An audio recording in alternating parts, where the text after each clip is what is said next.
Today, we're going to talk about our authentic self and false self.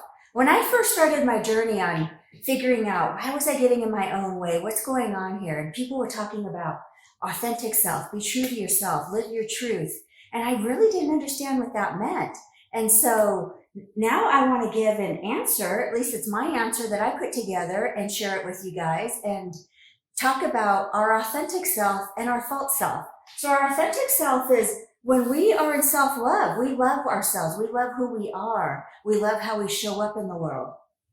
Our self-worth, we feel like we're worthy people, that we're worthy of good things, we're worthy to go after what we really want in our lives and to receive what we want in our lives. We feel valuable, we feel self-value, we feel like what we have to offer to the world is valuable, meaning our personality is unique and different from everybody else. And that has value in our friendships, in our work situations, in acquaintances, that we're out in the world and we feel that we have something to offer people that's good and connected. Self-acceptance. We see ourselves, we accept all parts of ourselves. Our perceived flaws and connected parts of ourselves are integrated. So we have flaws that we know about ourselves, and we accept those and we love those parts of us as well as the parts that are in growth and expansion and connected, such as our self-love and our self-worth and self-acceptance. We have self-respect for ourselves. We feel our thoughts and opinions we respect our thoughts and opinions and our feelings and how not everybody is going to think the same or feel the same about certain situations. So if you feel upset about something or hurt by something and somebody else doesn't, it's just your unique way of how you interpret the world in connection to somebody else. It's different, and you understand that there's differences in that and don't feel bad or shameful or guilty for you feeling different than other people or thinking differently from other people. We are self-assured. We feel sure of ourselves. We feel like if we want something, we go after it. We feel self-assured that we are going to receive what we go after with consistency and dedication and clarity and work towards it, taking action steps towards what we want. We feel self-assured that what we would like in our lives, whether it's a relationship, a job, learning a skill set, that we will learn it and get it. Now, our false self, there's different names people call false self. It could be our shadow side. It could be our disconnected parts of ourself.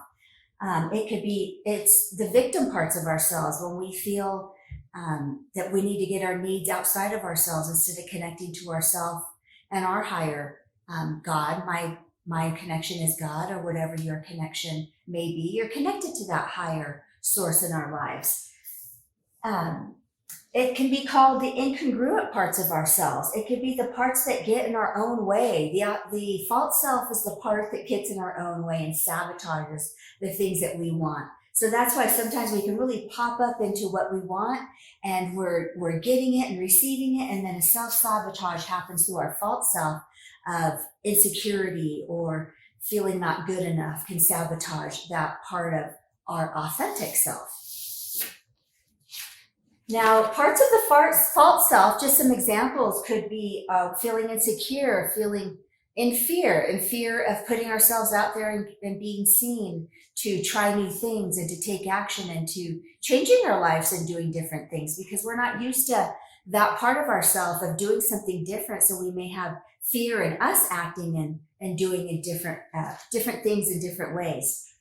We could be critical of ourselves and judgmental of ourselves, and as well as other people. So if we're really critical of ourselves, we're most likely going to be very critical of people that we come into contact with. And judgmental, meaning negative judgment. Now, there's good judgment. We know that, oh, this isn't a good situation. I'm judging it that it's not safe for me to go do this. I'm not going to do it. But there's judgment that's kind of mingled with being critical, judging like the way somebody, the way they are, the way they're born into this world, whether that's the way that they look or who they are as a personality. It's judging that's different from ourselves sometimes in a critical manner. Jealousy Jealousy can really get in the way because it's something that we feel that we don't have within ourselves, that we may be jealous of another person. And actually, we do have what other people have in ourselves. Like, let's say somebody has a really good skill set and they do things really well. It's just a skill set and it's something that you can learn and do very well as well. So it's nice to connect with people who do things well so we can learn from them and they can help us grow in a very connected and loving and healthy manner, and not be jealous of people that have things we don't want. It's just that they've learned how to do something in order to receive what they want, whether it's a mixture of their personality and skill set and putting themselves out there. It takes risks to have the things that we want in our lives. I mean, it could be seen as a perceived risk if we're in our false self, because there may be fear of criticism or judgment. But when we're in our authentic self, we know that there's people out there that are willing to help us and teach us things that we don't know in order to have the things that we want in our life.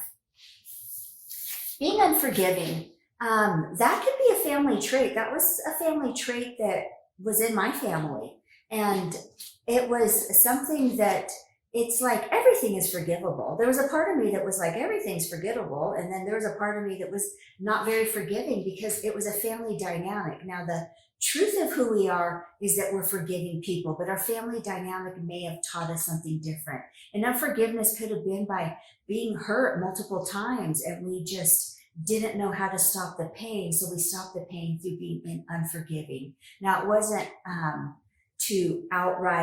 it was actually used as a kind of like a shield. Unforgiveness can be used as a shield to protect ourselves and our feelings when we have been hurt or disappointed or criticized or judged harshly in our families or our upbringing, and we unforgive thinking it's protecting us. Now, it may have helped us when we were kids, but it's not helping us as an adult to be unforgiving. Being resentful, again, that's kind of a little bit mixed with unforgiveness. And being resentful is holding on to something, thinking that somebody's going to change through you're not forgiving them or resenting them. And no one's really going to change because you don't forgive them or resent them. And we hold on to these resentments.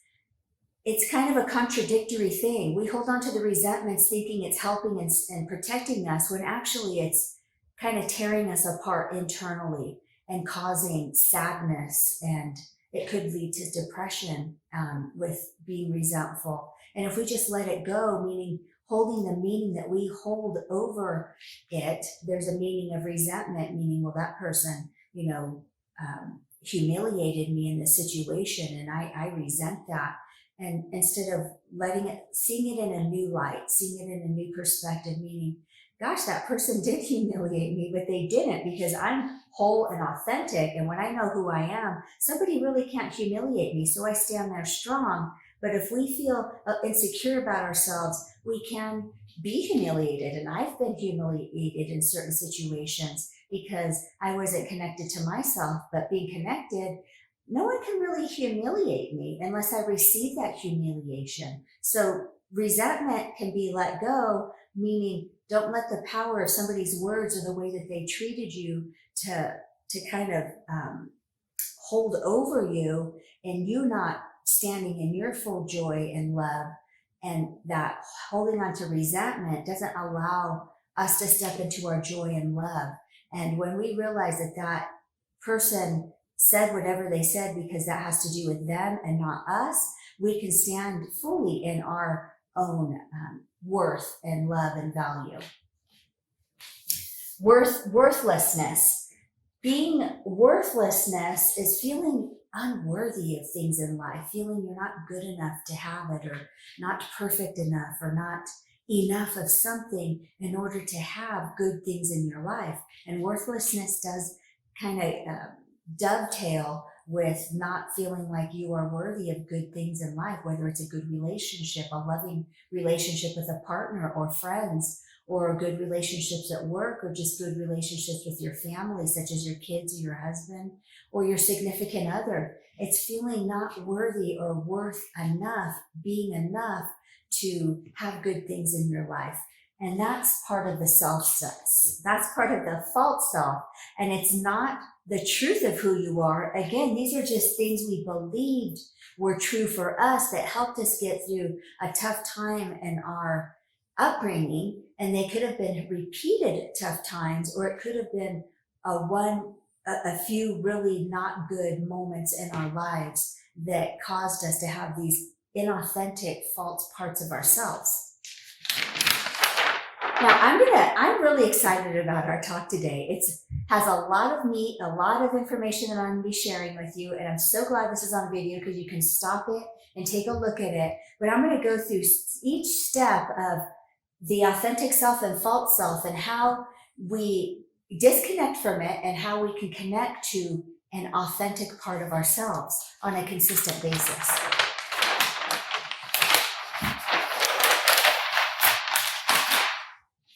So what can help us connect to our authentic selves? And this has to do with our self-identity. And a big part of our self-identity is our value system. And it drives what we believe. Our value system becomes our belief system. And sometimes what you value can keep you limited. So sometimes some of our value systems can limit us, and our value systems can expand us. So for our authentic self, we want to connect to expansive values in growing ourselves into connecting to our authentic selves and veering away from that false self or inauthentic part of ourselves. So our values can be broken up into feeling capable. These are positive values, feeling capable, confident, and confident comes from a self-connection, like what my channel is about, and branches out into self-worth, self-love, self-acceptance, self-respect, self-value. When we're connected with those parts of ourselves, we are a confident person. We really can't fake it, like trying to act it, because in some way our energy will show that we don't feel confident. But when I guess you can kind of fake it a little bit, but it stems from not a positive foundation when we're kind of faking our confidence, like acting like what we know what we're doing and showing that we might not feel comfortable in a situation. Now we can, act like we're confident, but if we want a true connection to confidence and a strong foundation to that, it's being connected to those different parts of ourselves, our worth, our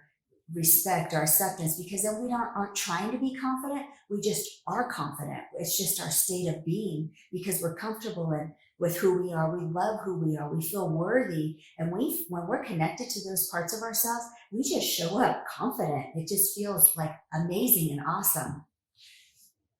We're self-assured.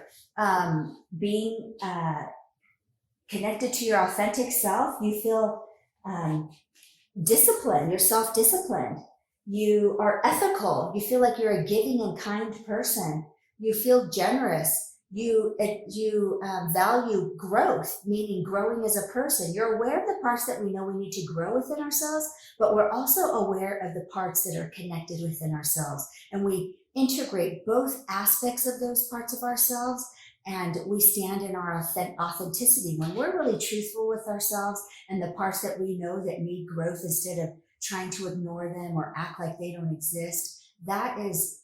Or trying to disown that parts of ourselves, that's being inauthentic, because it's a part of who we are, a part of ourselves that aren't our best selves, that show up sometimes, are a part of who we are. It's not the totality of who we are, it's a piece of who we are. And when we understand that, we know that these other loving or admirable traits within ourselves that we admire are the parts that we want to grow and cultivate. Now, I was I felt like I had a lot of disconnected parts of myself. Like I was struggling between this good traits and values that I held, and then the parts that I went against my values, is because we can have really good values, but we go against them because we don't have enough courage to stand in them and stand up for our own value system. So a lot of us have great values, but we just don't have the courage to stand up in them when we come upon challenging situations. We could be very inquisitive. And this is just a small list of values. There's peace, having the value of having inner peace and outer peace and joy and relaxation and serenity. And there's all kinds of values that people can have. You can have you could be inquisitive, very, how does this work, or why does this work, or how does this connect to that? I'm very inquisitive. I like to know the why behind things. It helps me understand what I'm working towards, or why I'm doing something, is when I understand the why behind some things. But some people don't really need the why behind it. They just like to know what they need to do, and they get it done. So it's just that different things that we value. No one is better than the other. It's just different value systems that people put in place within themselves. That you could have, you could value leadership. You could value tenacity and perseverance. You could be a very results-oriented person. You could value wealth and what wealth can do for other people as well as yourself. You can value understanding, try to understanding other perspectives or where other people are coming from. And all of this, your values become your, and on the next page, I'm going to explain this, is your values become your belief systems.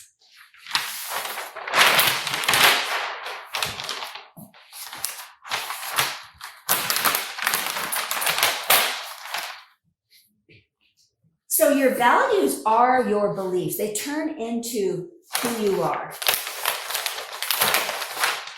So if I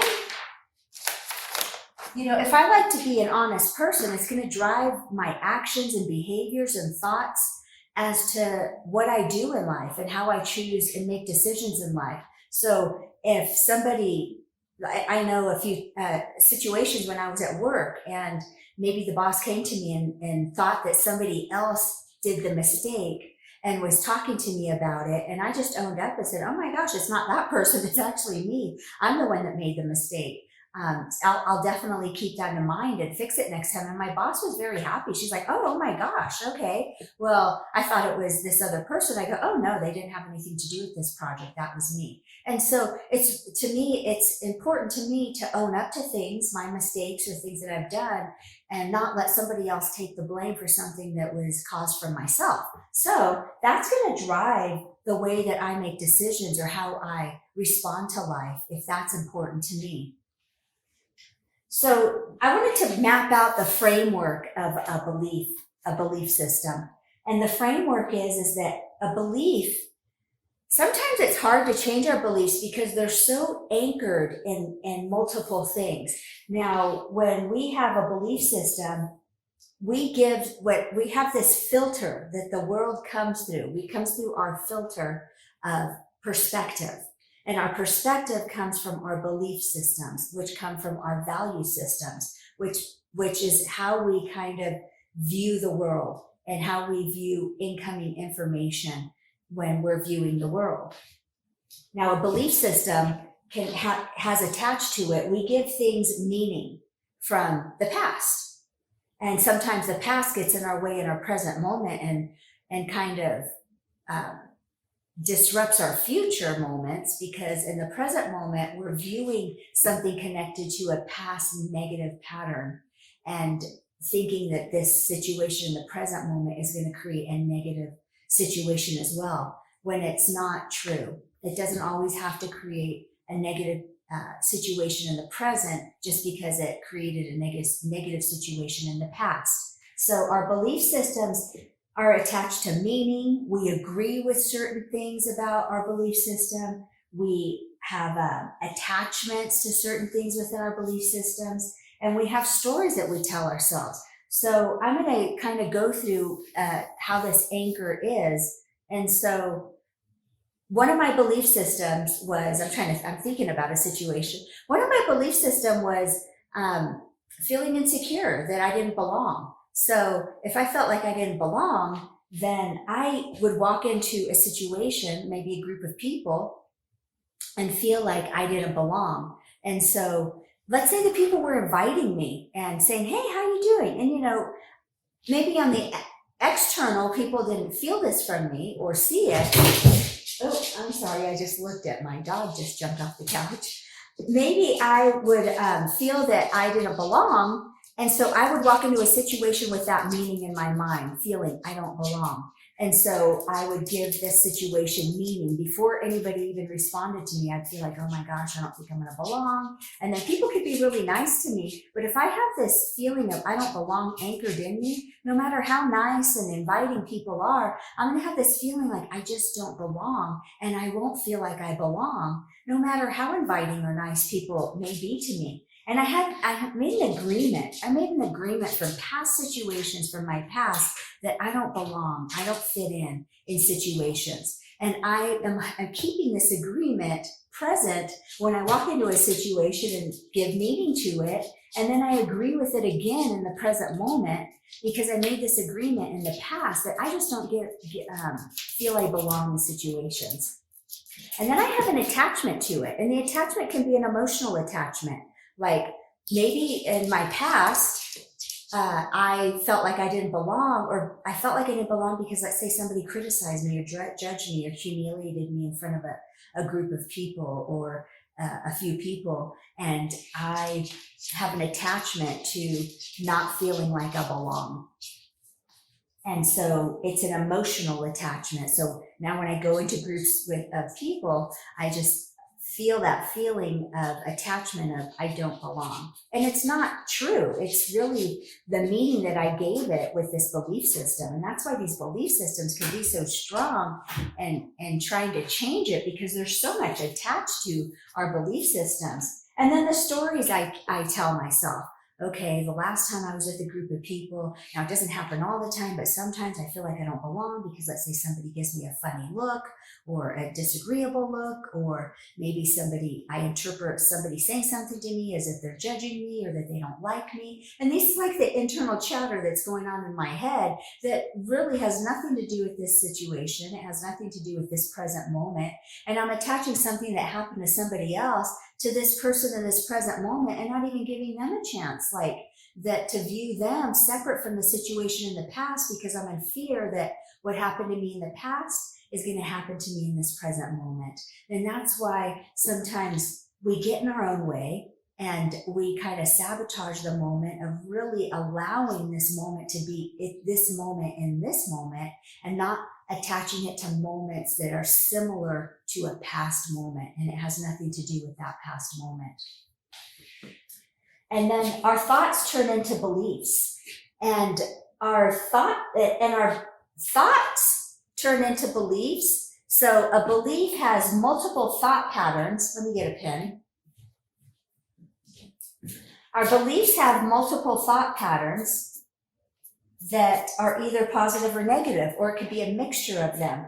And our thought patterns are habits of thinking. And what I just went through in this framework of a belief are habits of thinking, the internal chatter that I was having. I'm not going to have, this is a negative thought pattern. I'm not going to have, people aren't going to like me. I don't feel like I belong. I just don't connect with people. Whatever that internal chatter is when I'm in there. Now, I could be totally chatting with the people and getting along, but that belief anchors me and doesn't allow me to enjoy that moment if I feel that I just don't belong, because that's the root belief that's keeping me anchored. And so I could have all of this chit chatter, negative thought patterns building up to this negative belief. And the negative belief is I don't belong. But it has multiple patterns or thought patterns, different thoughts associated with that I don't belong. This is like a situation that happened to me when I was younger. That person looked at me funny. So those are all of the thought patterns. The thought pattern that makes up this negative belief, the negative belief of I feel I don't get along, I don't belong. And then I go home and I start thinking about the night, and I'm thinking, gosh, this person looked at me funny, or this, and I'm looking at it through a negative filter that holds no meaning except the meaning that I give it. And the meaning that I'm giving it is a lot of negative perspective into I don't belong. Now, if I felt like I belonged, let's say my root belief is I belong in situations, like I am welcomed in situations, people tend to really like me in situations, then look at that belief as I belong. now we go through the anchors of I belong. The meaning I give it is I have many situations of when I walked into a situation and I belong. And I have an agreement with myself. I've made an agreement that I belong. I agree that when I go and talk to people, that when they're talking to me and they're interested in me, it's because I'm part of the group, that I belong. I'm been welcomed and accepted into the group, and I don't deny it. Like if we have a negative belief, we'll deny it. Even if somebody's accepting us and talking to us and the group is engaging with me, deep down I will feel I don't belong, no matter how much positive social proof there is around me showing me that I belong. But when I feel I belong, all of that social proof is backing up how I feel anyway, that I belong. I have positive, healthy attachments to belonging. I remember the times when I was laughing and joking and having a good time and connecting with multiple different people at a party, or it could be a one-on-one when you're just meeting somebody and you feel connected, like you belong. And the stories that I tell myself, oh my gosh, that was such a good night that I had here. This was such a good time when I met this person over here. All of the stories are positive stories that I have in my mind. I'm not thinking like, oh, remember that one time in the past when this happened and that person looked at me bad and that means that I don't belong. And I'm attaching all kinds of negative meaning to the way that people are responding, or I'm interpreting it as a negative when actually what somebody's saying or doing or their behavior is a positive. So when we're in a positive anchored belief as I belong, we're attaching positive meaning to that situation where we have agreement that we belong. Or when we're in a situation, we have positive emotions come up, like you're excited and you want to meet new people and have different conversations, whether it's a group of people or one-on-one. It's just having a positive feeling when you walk into a situation, you feel good, like people like me, they tend to like me, and I tend to like other people. So that's where that kind of comes from. And then your stories, when you go home, you reflect on, gosh, what a good night that was. I had such a good time. It was such a nice night. I got along with so many different people. I met so many different people. I learned about a lot of different people. And so you walk away with such a positive perspective. And that goes down to the positive pattern of what I went through in this dynamic here is I get along, people tend to like me, we laugh together, I connect with people very well. And these are habits of thinking. We are in a habit of thinking negative and attaching different negative patterns that build out into a belief. And then we could have positive patterns that build out into ultimately an anchored belief. So our values, our beliefs, and our thought patterns, which are habits of thinking, they become who you are. They are what drives you in the decisions that you make, the actions that you have, and the behaviors that you do. Now, I did this a little out of line when I just mentioned this right now, but our value system, our thought patterns, all of these things, whether they're negative or positive, create the way our personality and the way that we view the world, our filter. So if our filter is negative, our actions are going to sometimes be fearful. We're not going to take that risk and take a step out into people getting to know us, or applying for that job at work, that promotion, or starting your own business, or being an entrepreneur, or anything. It's going to hinder you from taking action because you're not going to feel valuable or worthy enough in order to take that action, that good things can happen to you. That false self will get in the way.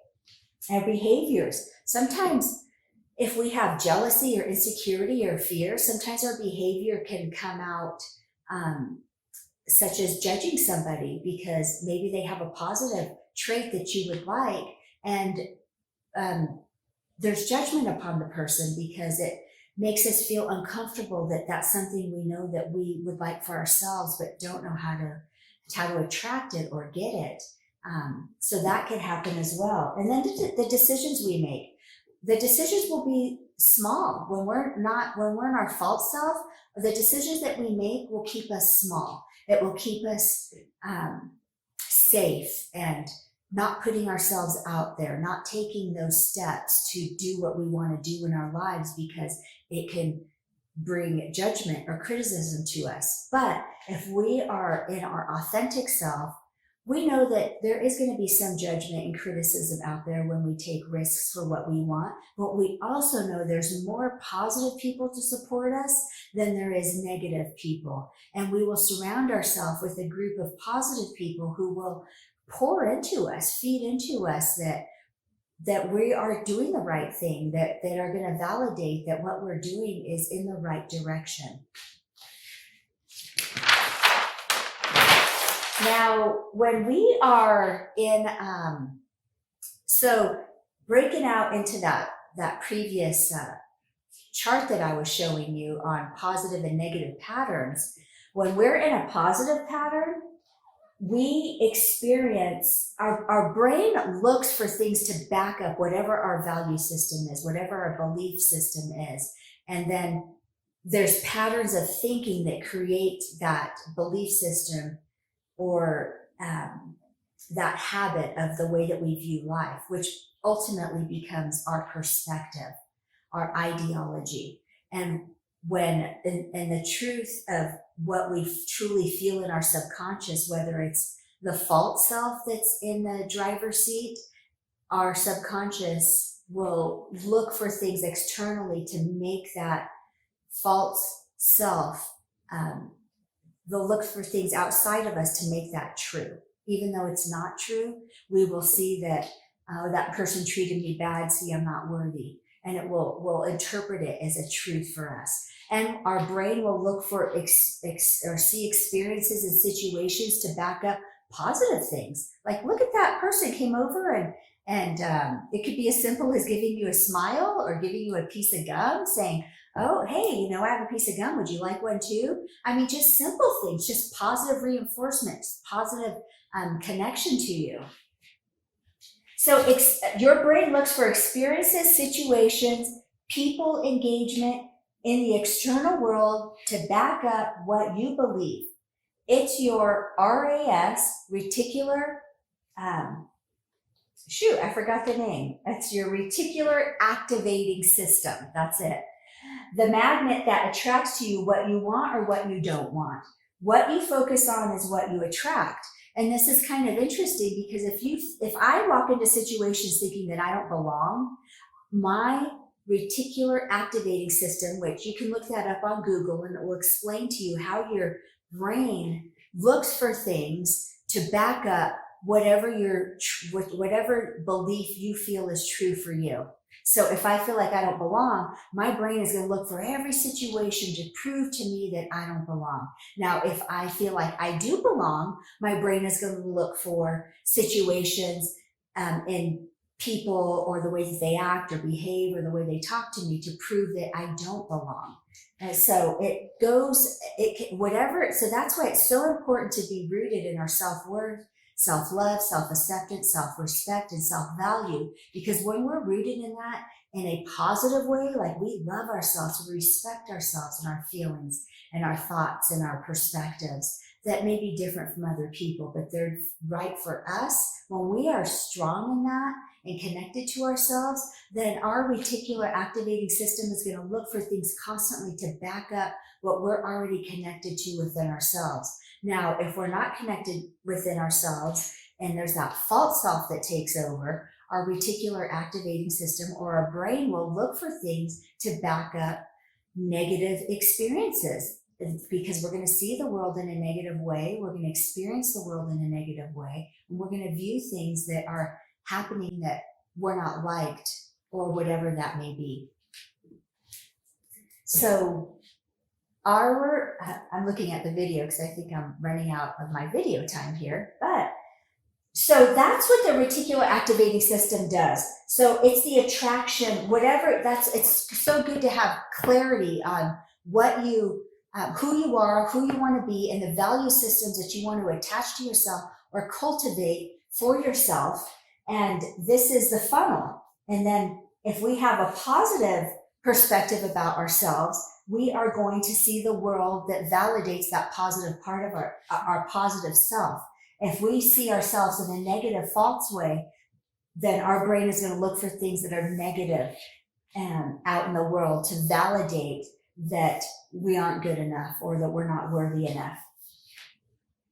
So that is our attraction beacon, our connection to ourselves and our values, our value system. So it comes down to our self-identity. Our values are our thought patterns that are our belief systems that anchor us. And then become your beacon of attraction. To become your beacon of attraction, it's important to have clarity on who you are and what you want and why. And sometimes you make it a mixture of good and bad. So if you're not solid in who you are, sometimes you can have good come to you and sometimes you can have negative come to you. And that's why sometimes it bounces like, gosh, sometimes good things really happening and sometimes not so good things happening. Like, I'm not going to say that not good things never happen, but you know how to process it as not a bad thing happening to you all the time. It's something that happens once in a while and you don't attach your identity to those bad things. When you're in a positive mindset or perspective, meaning a mindset that you're connected to your self-worth and self-identity, your self-love, then you're going to attract good things happening to you. So I hope that this all helped you understand our authentic selves and our inauthentic or false selves and how that gets in our way. So leave me some comments. Let me know what you thought. Let me know if I need to expand on anything, if you'd like to hear more about this subject, and share it with somebody that you think may like this video and learn from it. So subscribe, put the bell on so you can get alerted when I make new videos. I appreciate you being here. And until next time, I'll see ya. Bye.